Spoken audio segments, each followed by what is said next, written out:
अहमदपूर तालुक्यातील अंधोरी येथे लोकशाहीर अण्णाभाऊ साठे यांची 106वी जयंती उत्साहात साजरी करण्यात आली। शिवाजी पाटील अंधोरीकर यांच्या हस्ते ध्वजारोहण करून कार्यक्रमाची सुरुवात करण्यात आली। जिल्हा परिषद सदस्य प्रफुल्लचंद्र गुंडरे यांच्या अध्यक्षतेखाली झालेल्या या कार्यक्रमास विविध मान्यवरांनी उपस्थिती दर्शवली। यावेळी वक्त्यांनी लोकशाहीर अण्णाभाऊ साठे यांच्या साहित्य, समाज प्रबोधन आणि सामाजिक समतेच्या कार्याचा गौरव करत त्यांच्या विचारांचा वारसा जपण्याचे आवाहन केले।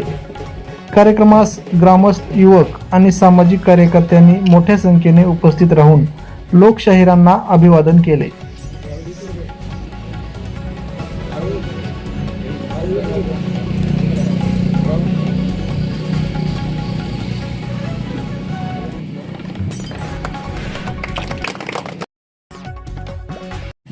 अण्णाभाऊ साठे यांच्या जयंतीसाठी उपस्थित राहत असताना खरं तर आपला सर्वांना आनंद होत आहे।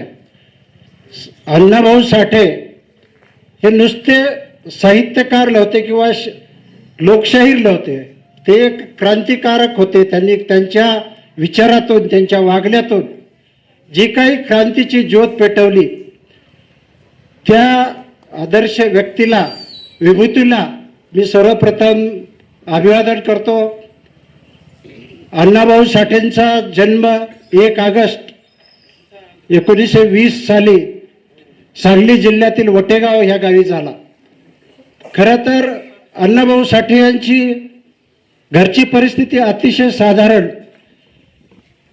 त्यांना शिक्षण घेण्याचा कधीही योग आला नाही, परंतु त्यांनी शिक्षण हे आपलं दुबळेपण न मानता त्यांनी आपला जीवन हेच आपलं विद्यापीठ समजून आपल्या महाराष्ट्रामध्ये काम करण्यात केलेलं आहे।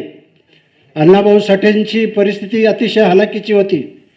ते त्यांच्या उदरनिर्वाहासाठी, मोलमजुरी करण्यासाठी मुंबईला गेले। मुंबईमधील वस्त्यामध्ये आता जसं कोणीतरी पांडूंनी सांगितलं की एका चिखलाच्या दलदलीच्या वस्तीमध्ये राहत असताना त्याने गोरगरिबांचं जीवन, त्यांच्या हाल अपेष्टा आणि वंचितावर होत असलेले अन्याय जवळून पाहिले आणि त्या चिखलामधूनच त्यांनी आपल्या शाहिरीची सुरुवात केली। त्यांनी खूप काही, बरेच असे साहित्य लिहिले, मोठमोठ्या कादंबऱ्या लिहिल्या, शाहिरी लिहिल्या आणि समाज प्रबोधन केलं। त्यांची एक गाजलेली कादंबरी फकीरा नावाची कादंबरी, ज्यातून जी की महाराष्ट्र शासनाला सुद्धा त्याची नोंद घ्यावी लागली आणि त्याला पुरस्कार मिळाला। अशा लोकशाहीराला नी आपल्या, आता आपण जसं आपला महाराष्ट्राच्या स्वातंत्र्यासाठी किंवा महाराष्ट्राच्या निर्मितीसाठी त्यांनी खूप मोलाचं योगदान आहे अण्णाभाऊ साठेंचं। त्यांनी त्यांच्या शाहिरीमधून, त्यांच्या साहित्यातून त्यांनी जी काही ज्योत पेटवली होती क्रांतीची, त्या क्रांतीच्या ज्योतीतूनच खरं तर आपल्याला आजचा महाराष्ट्र बघायला मिळत आहे। आता आपल्या गावचं सांगायचं झालं तर आपल्या गावला त्यांचे पाय लागलेले मी आज ऐकलं।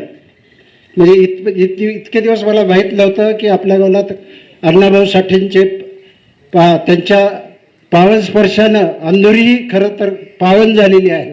म्हणजे अंधोरीचा इतिहास जर पाहिला, म्हणजे मी प्रत्येक वेळेस, प्रत्येक भाषणात आणि जिथं जिथं जाईल तिथं मी सांगत असतो की माझ्या गावासारखं गावच नाही। म्हणजे त्याचं आता कुठलीही जातीयता नाही, कुठलाही समाज ही व्यवस्था बिघडणारे वक्तव्य नाही किंवा कुठलाही वाद नाही, असं हे गाव खरं तर त्याला अण्णाभाऊ साठेंचे जे काही आपल्या गावाला पाय लागले तेच एक कारण असू शकते। अशा अंधोरी गावचा, आता मी जिथं जिल्ह्यामध्ये, जिल्हा परिषदमध्ये काम करत असताना मी कुठेही, प्रत्येक जिल्हा परिषद गटामधल्या कुठल्याही गावाचं नाव घेत असताना मी प्रथम असं लिहितो की अंधोरी जिल्हा परिषद गटाअंतर्गतचं हे गाव।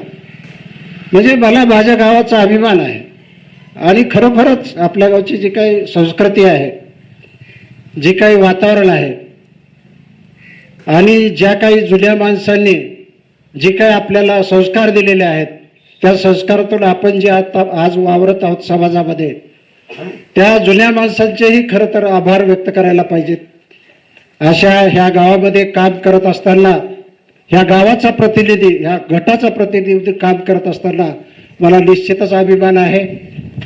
मी अंधोरी गावचं नाव म्हणजे नाव गालबोट लागल असं माझ्या हातून कधीही कृती होणार नाही.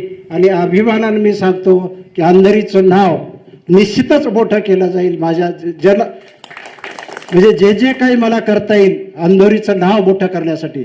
खरं तर अंधोरीचं नाव अगोदरच मोठं आहे, पण आणखीनही त्याच्यात काय जे काय भर टाकता येईल ते मी निश्चित करेन. अंधोरीवासियांनी आणि अंधोरी गटातील ज्या काही लोकांनी माझ्यावर प्रेम केलं, म्हणजे निवडणुकीच्या माध्यमातून असो किंवा त्याच्यापूर्वी असो, जे काय माझ्यावर प्रेम केलं ते प्रेमाचं ओझं मी कधीही विसरू शकत नाही. आणि ह्या ठिकाणी मला बोलवलं, मला अध्यक्षस्थान दिलं, त्याबद्दल साहित्यरत्न अण्णाभाऊ साठे जयंती उत्सव समितीच्या सर्व सदस्यांचे आभार मानतो आणि थांबतो. जय हिंद, जय महाराष्ट्र.